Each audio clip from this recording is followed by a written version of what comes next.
KPK tetapkan Gubernur Papua Nonaktif Lukas NMB sebagai tersangka tindak pidana pencucian uang atau TPPU. Tak main-main. Nilainya ini mencapai 81 miliar rupiah lebih.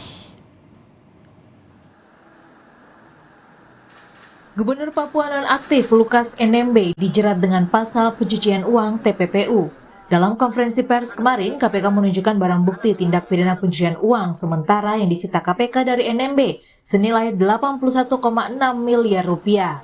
Tidak hanya uang tunai, KPK juga menyita beberapa bukti lain dari hasil korupsi, diantaranya rumah, apartemen, logam mulia, hingga sejumlah sertifikat tanah di Jayapura, Bogor, dan Jakarta. Dari sisi aliran dana itulah yang nanti mungkin bisa kita lihat seberapa besar dana yang digunakan oleh yang bersangkutan untuk berjudi, kan seperti itu. Nah, dari mana dana-dana tersebut diperoleh? Ya sejauh ini memang sebagian besar berasal dari penyalahgunaan APBD, ya, termasuk informasi yang kemarin dipaparkan ke pimpinan itu menyangkut dana operasional gubernur. Nah, selama 3 tahun itu dari tahun 2000 berapa kemarin? 19 ya. 2019 sampai 2022 itu yang bersangkutan itu kenapa? Ya, setiap tahun dana operasional yang bersangkutan itu 1 triliun lebih. Hal yang menarik dari rilis KPK kemarin terkait dugaan tindak pidana pencucian uang oleh Gubernur Papua Nonaktif Lukas NMB. Wakil Ketua KPK Alexander Marwata menyebut ada alokasi dana operasional tahunan gubernur sebanyak 1 triliun rupiah dan sepertiganya digunakan hanya untuk biaya makan dan minum. KPK menyebut biaya makan dan minum tersebut sangat janggal. Dana operasi yang bersangkutan itu rata-rata setiap tahun itu 1 triliunan dan sebagian besar setelah kita telisik, kita lihat itu dibelanjakan antara lain untuk biaya makan minum. Ya, belanja makan minum. Bayangkan kalau 1 triliun itu sepertiga digunakan belanja makan minum itu 1 hari berarti 1 miliar untuk belanja makan minum. Ya.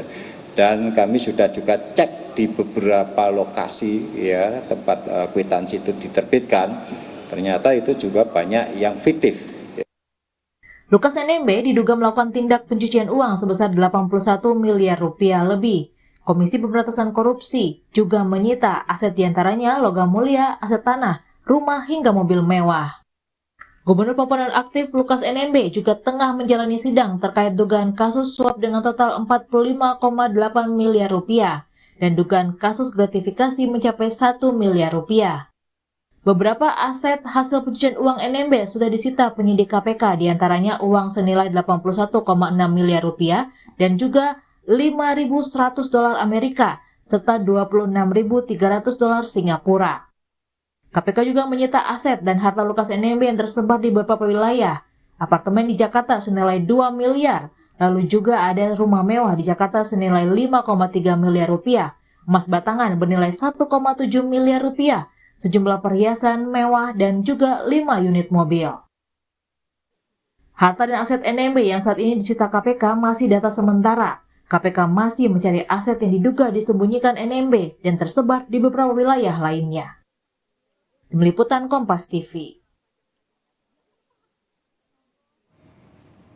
Saudara, KPK menyebut kasus TPPU Lukas NMB masih didata dan bisa saja bertambah. Mengapa bisa gubernur mendapat dana operasional hingga 1 triliun dan menjadikannya terjerat TPPU? Kita akan bahas bersama pakar hukum TPPU, Bu Yenti Ganarsi. Bu Yenti. Selamat sore. Sore, ini dana operasionalnya 1 triliun rupiah per tahun, artinya sekitar 1 miliar per bulan. Ini kan judulnya dana operasional, wajar nggak sih Bu? Ya sangat tidak wajar ya kan, apalagi sekarang kan sedang ada proses pembuktian. Permasalahannya ini kan sesuatu yang lama dan bertahap per bulan, per tahun gitu ya. Apa tidak ada ya mekanisme untuk mengawasi gitu ya, mengawasi uang-uang meskipun yang menggunakan gubernurnya. Nah ini kan menjadi PR untuk kita semua. Bagaimana sistem manajerial kepemerintahan itu dijalankan.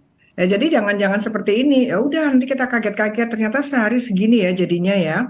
Dan itu ada penggunaan uang-uang untuk anggaran-anggaran.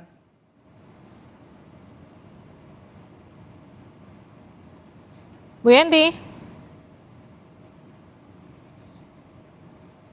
Oke, kita coba kembali hubungi Bu Yenti Ganarsi, ini adalah pakar hukum tindak pidana pencucian uang.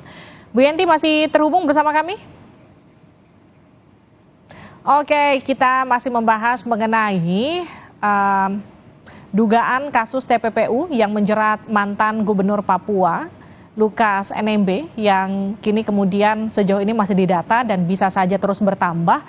Yang jadi pertanyaan, ini terungkap di persidangan, ada dana operasional jumlahnya 1 triliun rupiah per tahun. Ya kalau dihitung-hitung itu sekitar 1 miliar rupiah per bulan. Bu Yenti sudah bergabung kembali, Bu. Iya. Oke, Bu, ini kan kalau kita bicara dana operasional, itu kan artinya seharusnya ini resmi ya, Bu. Ini kemudian bisa ya, Bu, dijerat TPPU dari situ? Ya, dana itu sebenarnya. Dan dia kan itu.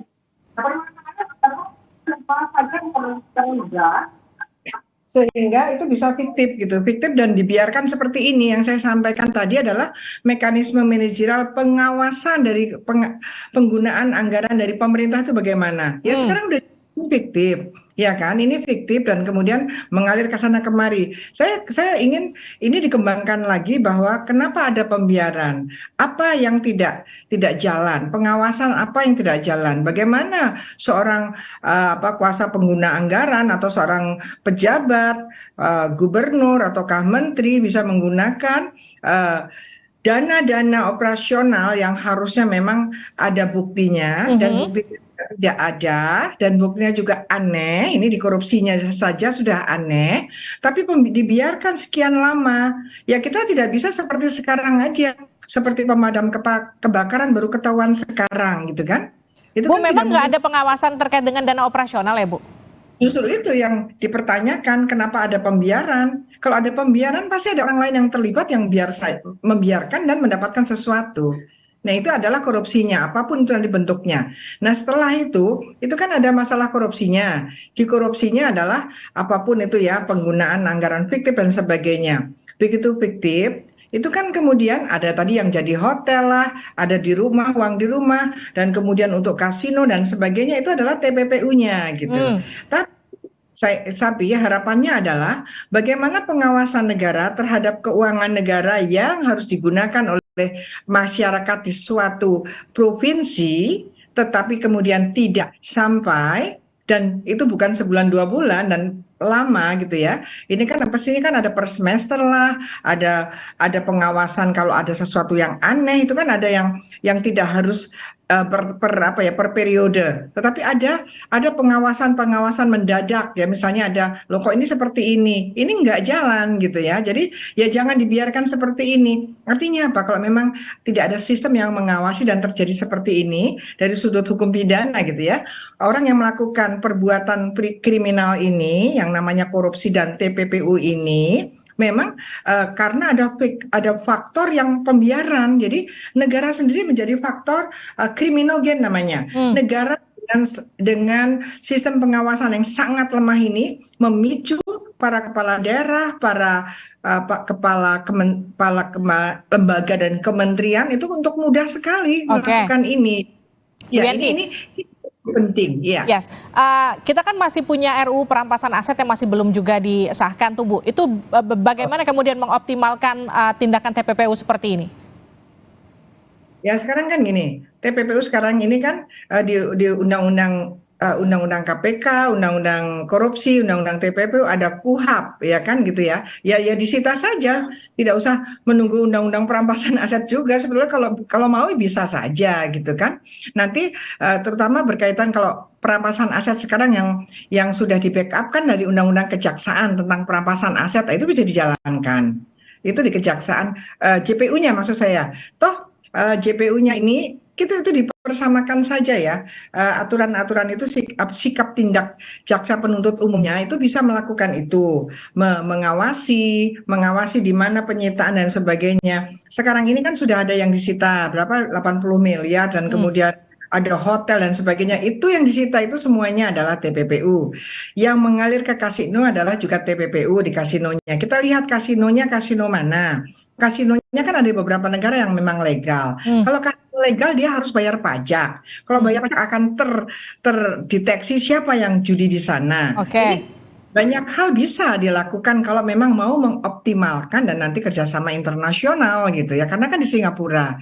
Jadi gini ya, menyedihkan sekali ya. Artinya apa? Kita tuh hanya disuguhi dengan kaget-kaget, oh sekian, tapi tidak belajar dari korupsi yang sudah-sudah itu di mana sih bocor-bocornya, mitigasinya bagaimana. Seolah-olah pemerintah dengan penganggarannya sudah menganggarkan saja, tetapi pemantauannya itu tidak dioptimalkan. Nanti kalau terjadi korupsi, paling-paling mengatakan itulah tidak bisa disita semuanya, apalagi Asset Recovery Act-nya sangat-sangat lamban ya. Pak Jokowi, Pak Presiden bisa mengeluarkan perpu saja gitu. Kalau memang etikatnya baik ya untuk mengatasi ini. Karena kalau di DPR saya kok tidak yakin ya. Karena Asset Recovery Act itu Undang-Undang Aset Perampasan Aset itu terutama akan menelusuri harta-harta kekayaan negara terutama yang hilang, yang selama ini belum disita, hilang dan sudah terjadi, dan kemudian juga termasuk untuk para uang-uang yang berkaitan dengan para penguasa di masa lalu. Karena apa? Kalau berkaitan dengan hasil kejahatan dan ada di mana itu daluarsanya lama dan undang-undangnya tidak bersikap retroaktif, tidak, karena menelusuri itu kapan saja bisa. Sekarang pun bisa ditelusuri ini apa kok tidak sesuai dengan yang bersangkutan, kan gitu ya? Karena tidak sesuai dengan bersangkutan dengan mekanisme yang akan dibangun, nanti akan ada pembuktian terbalik di awal. Baik. Bisa nggak buktikan? Kalau nggak bisa buktikan langsung dirampas. Oke. Tinggal bagaimana mau atau enggak gitu ya Bu? Ya, dan harus tahu penting apa penting ini. Ya. Baik, terima kasih Bu Yenti Kinarsi telah bergabung bersama kami di Sapa Indonesia Malam. Saudara, Kapolri membongkar praktik pengaturan skor di Liga Indonesia. Perangkat pertandingan diduga terlibat dalam mafia sepak bola. Lebih lengkap rekan saya Cindy Sistiarani kembali untuk Anda usai jeda.